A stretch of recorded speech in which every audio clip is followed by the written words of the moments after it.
You gonna sing? Yep. I might. Hello. Thank you for putting on this conference hearing. I don't know what you call it today. It's a chance to be heard, and since I'm Joyce the Voice, I hope to be heard, and I thank you for this opportunity. All right, I wasn't going to say too much about my case. My case happened on Long Island, and I came to Connecticut to escape, to think that it would be better, and I just found out, as I learned a lot more, that it's pandemic, not only in the country, but in the world, what's happening with the fascist family courts, or the fake faux family courts, or the fix, or whatever you want to call it, because that's what it is. My case is a little bit different than some of them many of them that I heard today, and in many ways it's not different. It's a case of medical kidnapping, which I haven't heard all day. Of course, court corruption, the court attorneys, DCF or CPS in New York. My judge is accomplice to crime after the fact, because in New York State you don't need two parties to have a recording for hearsay law to present as evidence.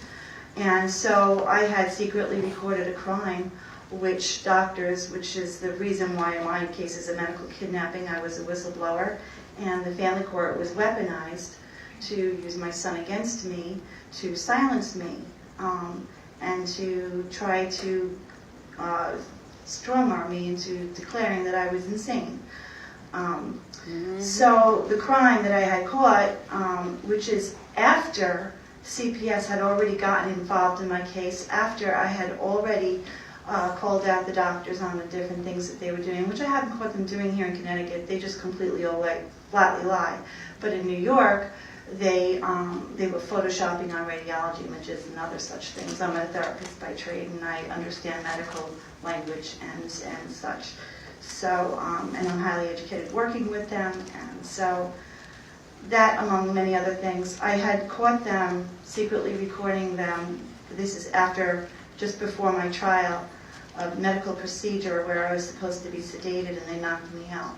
They knocked me out, and they proceeded to do surgery, biopsies, and they slipped me an abortion pill, so they committed murder. I played this recording in court for my judge, for the rest of the room, and she dismissed it. She didn't let me play the whole thing. She wouldn't let me put this doctor on the stand, but she let me put dozens of other doctors. I had to go pro se because the corrupt lawyers that they were appointing me were nothing more than moles and saboteurs. So anyway, I came to Connecticut, and I came here thinking, okay, I'm going to go to a different court, federal court, wherever. First I'm going to get my case moved over here. 15 months she would not release jurisdiction before I went to the appellate court in Brooklyn.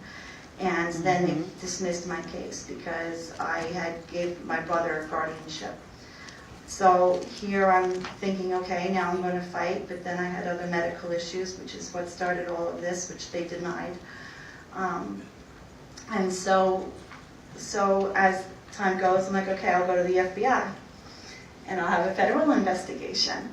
And, well, I hadn't done that yet because I was all alone. I came here to Connecticut knowing nobody, and now I'm getting to know people, and people who specifically also have had experience with the family court.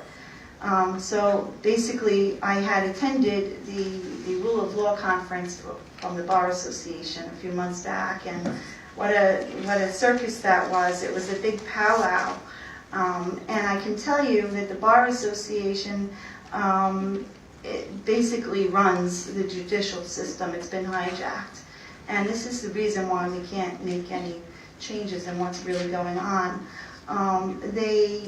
They use statutes, they use case law that they've developed rather than constitutional law. It's basically proprietary law to the Bar Association. For instance, to protect their bad actors, basically. Basically, you know, one of the things that I know that as a person who's doing Tennessee. His name is John Gentry, and he's making a remonstrance to the state Congress to demand that laws that are repugnant to the Constitution, the state Constitution, such as making judges and the bad actors immune to being sued, is one of the things, or somebody, for instance, having their constitutional rights presented to them when they enter the court, having an open court where you're allowed to record what's happening in the courtroom, different things like that. Because right now, family court is just a mockery, because you're not getting a jury, you don't have laws, you don't have evidence that is hardcore, like criminal court, clear and convincing evidence. You have evidence that is, preponderance, and so what they'll do is they'll build a case against you with the preponderance, because they'll just keep the witch hunt going and they keep kicking the can. Mm-hmm. So just to conclude, I don't know what to do with everything about this, and I am still spinning my head, and I am looking at my boxes of piles in my room since I moved to Connecticut. I'm afraid to even look at it. It gives me anxiety. I can't. It holds my clothing like the exercise machine in my bedroom. It just it's too much to think about. But I do sing, and I do music for therapy. And a lot of my music is, a third of the songs that I write, because I'm a singer-songwriter, are for family rights, for children. And I have a face group, couple of Facebook groups. One is Joyce the Voice. It's the easiest way to find me. You'll never find me on YouTube with Joyce Myers populating the page.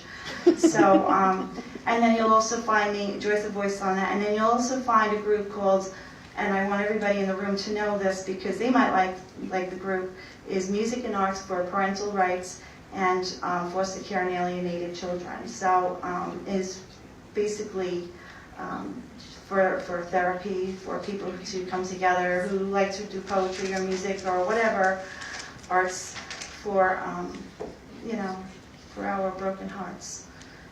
So,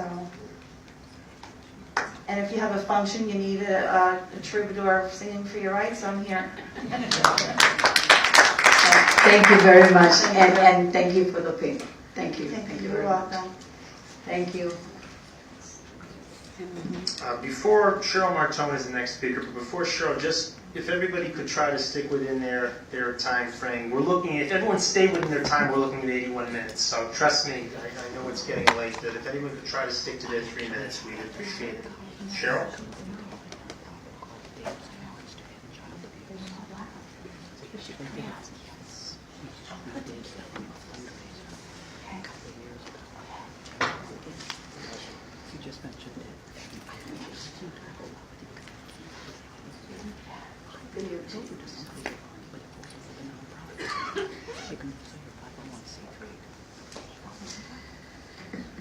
Okay, I guess I could say good evening, Representative Gonzalez and Representative Michael Damassa and Joe Rasimowitz and other members of the LLB.